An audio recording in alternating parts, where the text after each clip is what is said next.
各位朋友、網友，我相信有不少人不幸係會感上足底筋膜炎呢個病疾。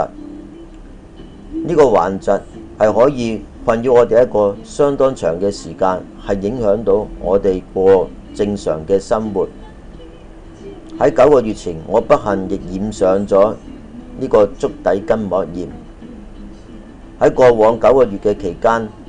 我係多番上網搜集資料，亦同不同嘅醫護人員同埋朋友交談交換心得，去揾一啲有建設嘅方法，去盡量可以幫呢啲病患者解除佢哋嘅困擾。以下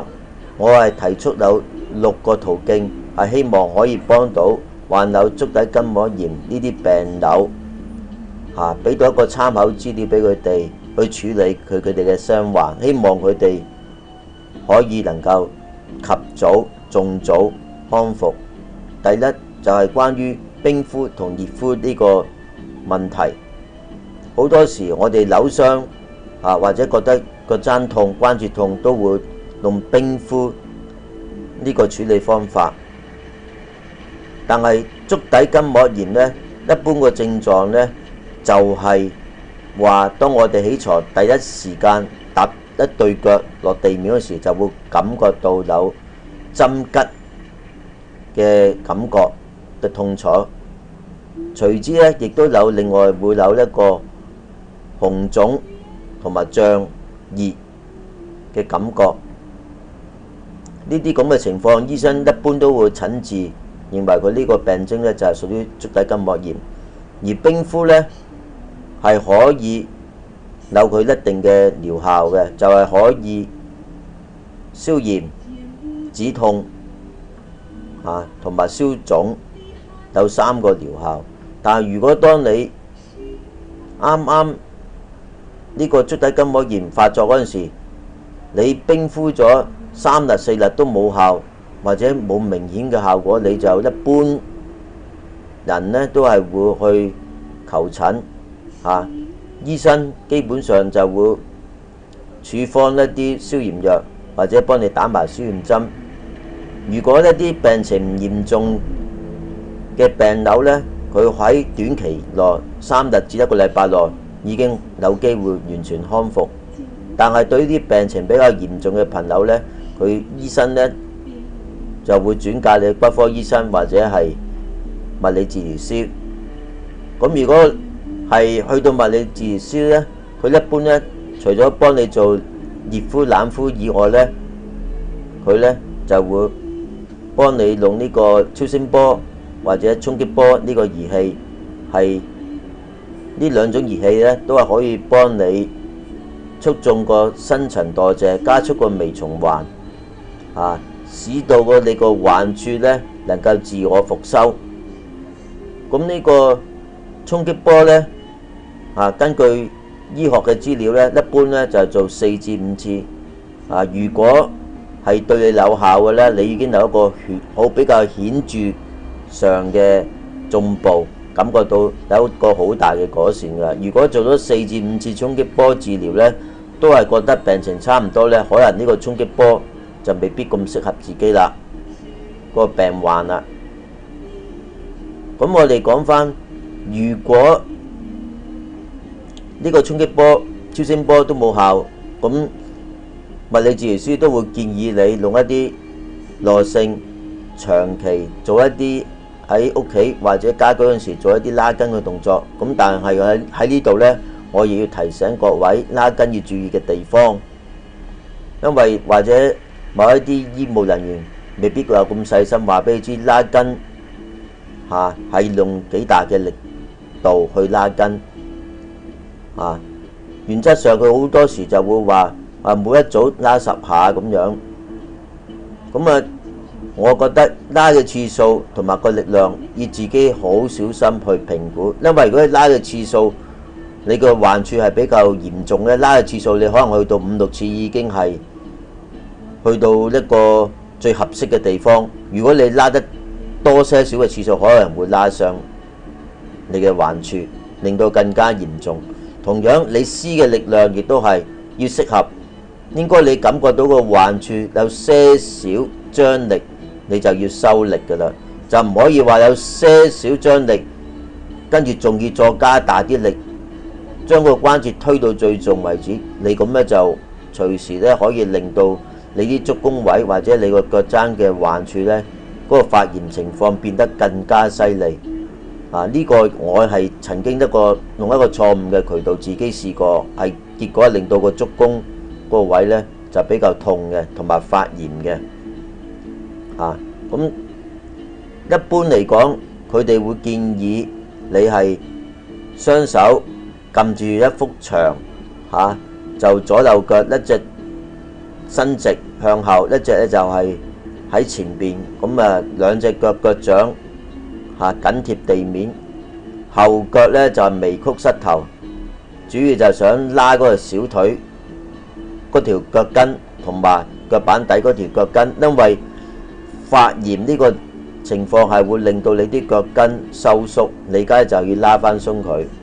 咁大家都要注意翻頭先我講拉嘅次數同埋力量係因人而異，每個人嘅病情唔同，你自己要作出一個適當嘅評估，唔可以硬要拉夠10次，拉到5、6次你覺得足夠你就要停。力量方面都係要適當嘅力量，當你唔知何謂適當力量呢，你就寧願細力好過大力，寧願冇效果好過反效果。因為大家要記住，你已經有個傷患喺裏邊，過長時間過大力量只係會令你個傷患更之嚴重，而唔會幫到佢恢復。另一方面，同樣比較普遍嘅做法就係話，將你傷患嗰隻腳，假使扭腳就伸直扭腳，用一個毛巾包住你嗰個前掌，跟住用雙手拉近自己嘅身體，保持嗰隻扭腳伸直，咁就係俾一啲張力俾你個腳板底筋，令到佢鬆弛。同樣唔可以用過度嘅力量，亦唔可以拉嘅次數太多，避免令到個傷處嚴重惡化。好啦，跟住佢亦會叫你話鋪條毛巾喺地下度，你用你嘅腳趾夾住條毛巾收縮，咁係訓練你個腳板底嗰幾條筋係有一個伸展嘅動作，強化佢嘅啫。咁原則上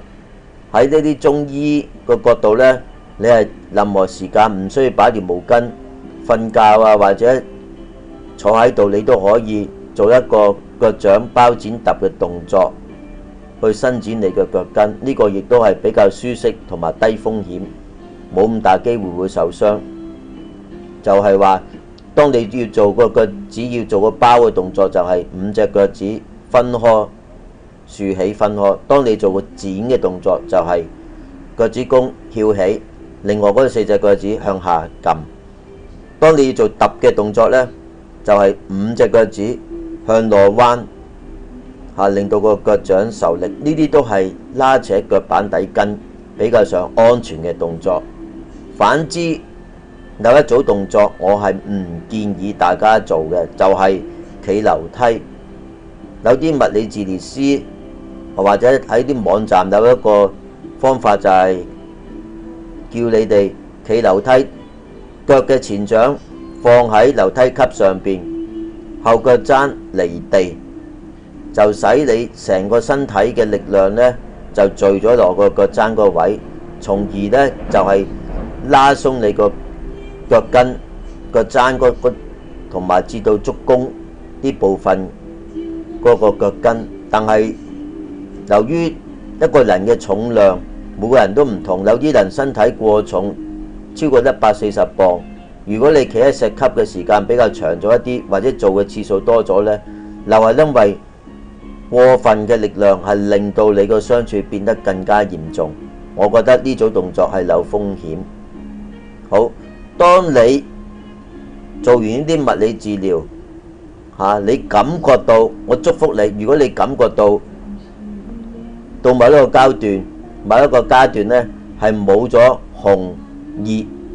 腫脹，而嗰個炎症呢就開始消失。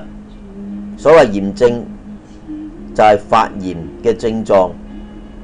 呢個字眼比較抽象，但係大家試過喉嚨發炎亦試過有陣時皮膚傷口發炎，咁你可以理解到嗰啲炎症、嗰啲痛，同埋另外第二種痛就係話你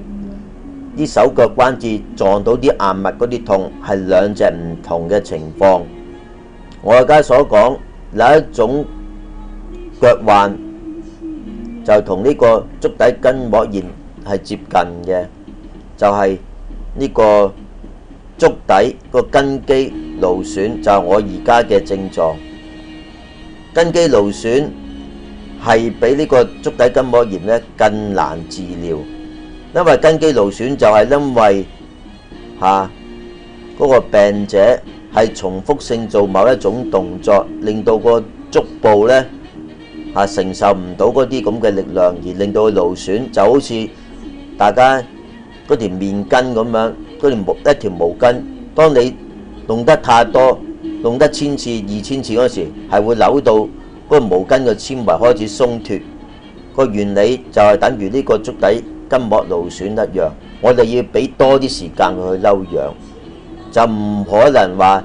打啲針食啲消炎藥呢就可以好返，因為消炎藥打針或者係止痛，頭嗰2-3日冇事，藥性過咗依然存在，因為佢嗰啲肌肉同埋筋膜嗰啲組織係損爛咗，咁我哋係要揾多啲方法去治療呢種疾病。咁我建議大家除咗做物理治療，仲可以考慮按摩一啲有幫助嘅穴位。就有呢個湧泉穴、三陰交穴同埋足三里呢個穴位。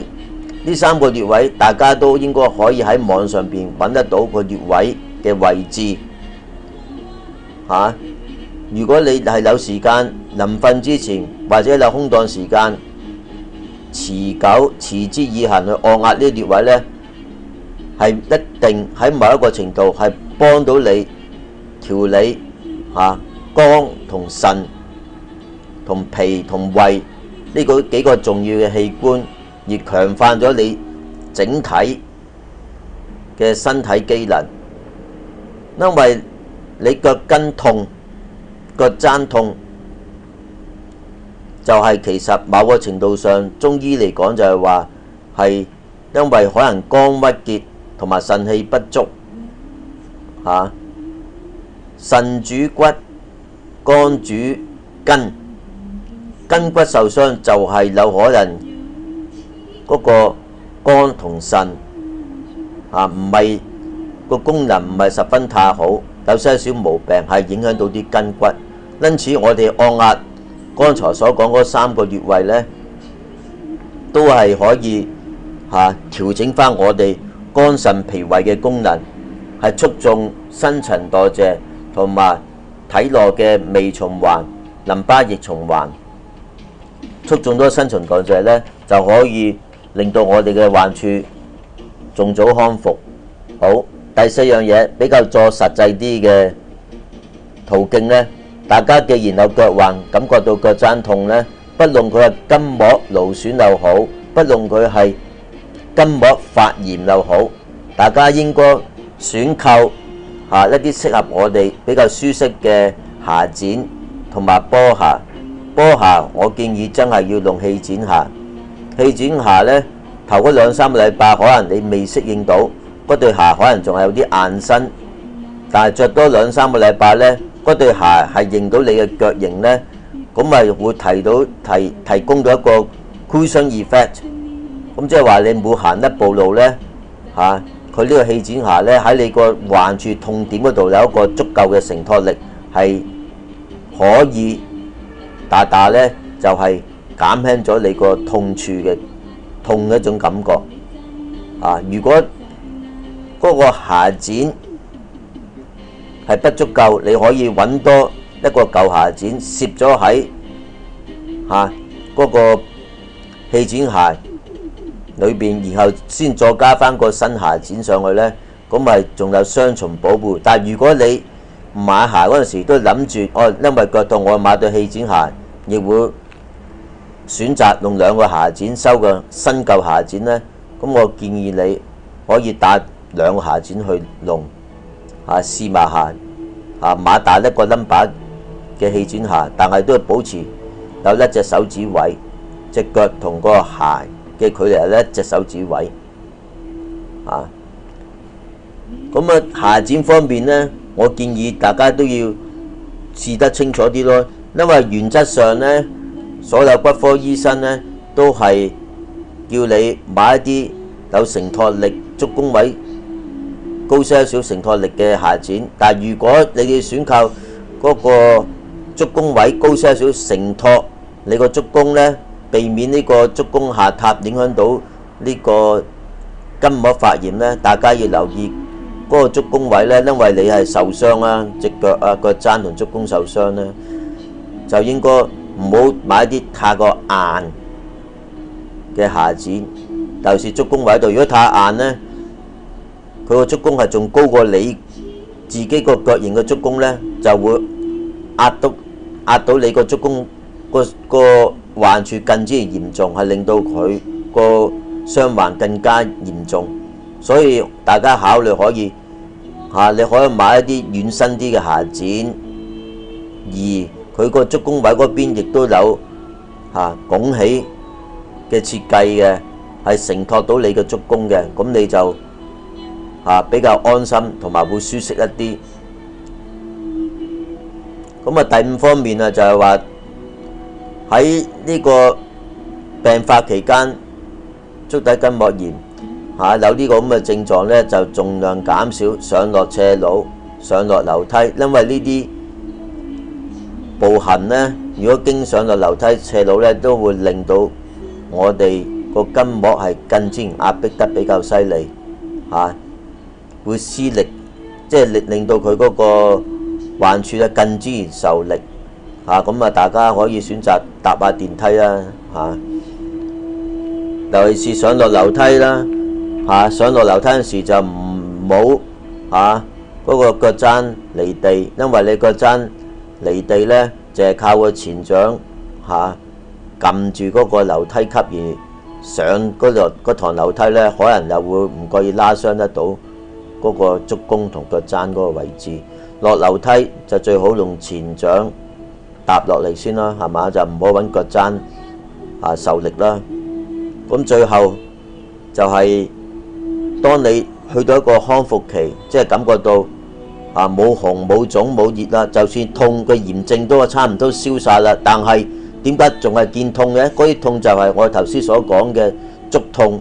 足痛即係話你唔行就唔痛，但你行嗰陣時，你就會感覺到好似壓住粒石仔咁樣。而嗰個痛唔係一個炎症痛嘅，就好似踩住啲鵪鶉石或者有啲健體嘅板，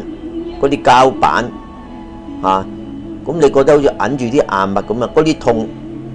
係由外來力而產生嗰啲痛呢，但唔係裏邊嗰條筋膜發炎嗰隻痛呢。即係話你未完全康復，你就可以進行一啲熱敷。熱敷我建議你哋唔好用太熱嘅水，唔好話速煙60、70度嘅熱水，因為有機會令到你嘅筋膜係再次發炎就應該用啲和暖嘅水咁同樣呢，就唔可以太長時間，因為太長時間呢，又係令到裏邊嘅溫度過高而會出現發炎嘅現象咁到康復期，除咗用暖敷之外，你仲係可以考慮做些少帶氧運動，令到佢個身體機能呢改善，促進血液循環，等佢呢個自我復修能力提高，就可以考慮游水同埋踩單車或者閒時有時間做一啲太極，呢啲呢都會整體上呢對你嗰個病情有輔助。好，第6點。亦都想同大家分享就係話你腳踭痛、筋膜發炎嗰樣嘢就係同嗰個肝同腎係有牽連嘅關係，因此我哋應該要可以考慮種植一啲中醫嘅藥材包括杜地、杜仲、巴戟、冬蟲草同鮑魚，滋陰補腎係鞏固翻我哋嗰個肝同腎嘅機能。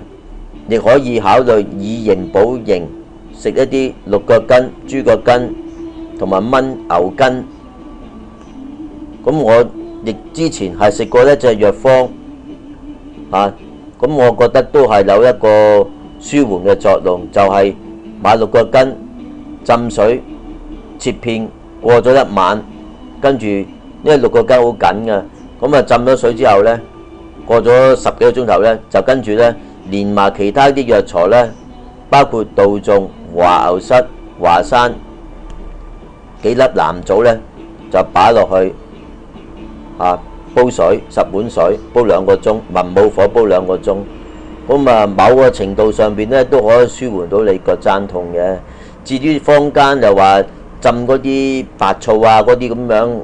我覺得個效果呢，我都試過，但係呢個成效就一般嘅啫。浸腳嗰啲嗰啲藥粉嗰啲就唔係十分太顯著，反而呢，如果要我推介呢，我就覺得最安全、最穩陣嘅做法呢，就未必係物理治療。物理治療我哋去呢，就係做嗰個衝擊波同埋呢個超聲波嘅啫。拉筋嘅動作按你個病情情況，你嘅病情情況唔係太過嚴重，拉筋有幫助。如果唔係你拉筋係你擔心受傷，或者拉筋嗰時你覺得仲痛咗呢，我建議最安全、最安穩嘅做法就係按壓我頭先所講嗰3個穴位，包括湧泉、足三里同埋三陰交呢幾個穴位，持之以恆，係令到你個身體嗰個微循環、淋巴液嗰個系統嗰樣嘢呢，都可以提升一個作用呢。咁就係整體上嚟講呢，配合食些少中藥，戒口，係喺度仲要講要戒口，唔好食凍嘢，唔好食酸同辣嘅食品同埋飲料呢，因為呢幾方面嘅食品呢，都會傷及到我哋嘅筋膜嘅。咁你注意到飲食，跟住又食些少中藥養生，又按壓穴位，又按翻你自己個人嘅病情去做一啲唔係太高難度、唔係太重型嘅拉筋嘅動作，次數同力量自己一定要評估得清楚，唔可以過分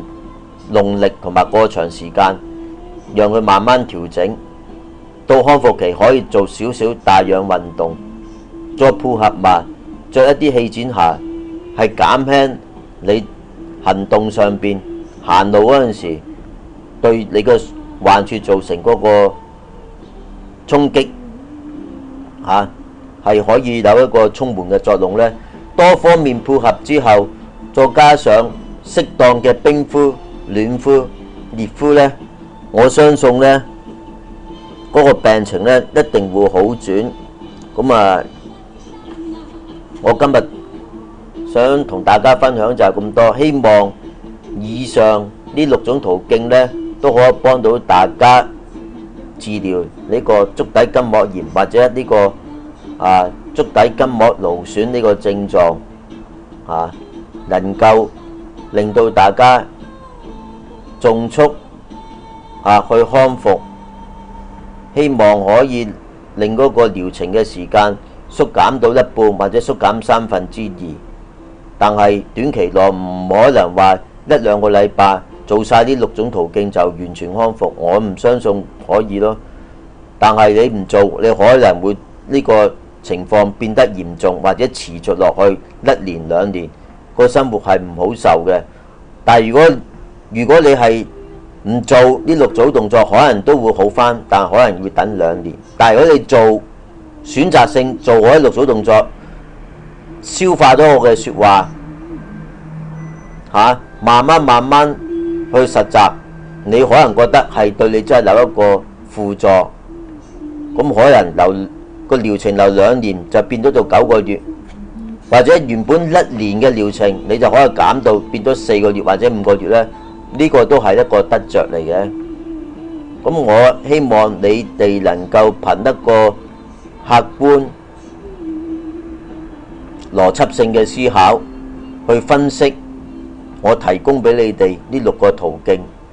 嚇，咁你覺得係幫到你嘅，咁你可以嘗試，但係不論你用任何方法去醫你嗰對腳都，我都希望你大家能夠小心嚇，係要做一啲充分嘅評估，唔好太過急重嚇，就唔希望有任何反作用嚇。就算食嗰啲中藥都好，都係㗎。你涼底熱底或者你食咗落去，初時你唔可以食得太多，食些少些少嚇。你覺得你身體受到啊，又真係整體上令到你身體機能係好咗，你可以嚇穩定啲，定時啲去食。6個筋嗰方面，我而家就食緊一啲膠囊，每日早上食早餐先嚟食3粒。喺啲藥房買嘅，就食咗一個月鬆啲，我覺得都有一個幫助嚇，咁就可以慳咗好多大家時間咧，唔使話買6個筋翻嚟80幾蚊一兩，跟住浸一晚，跟住就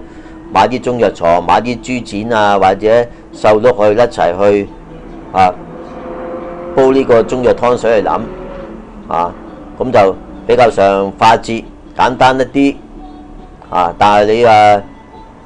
正式買藥材買一條6個筋1兩兩嚟食呢，咁亦都嗰個效果就更之唔明顯一啲咁希望大家能夠揾得出對你有效有幫助嘅醫療方法。只要大家揾到一條鎖匙，你呢就可以開到呢道門呢，咁你就可以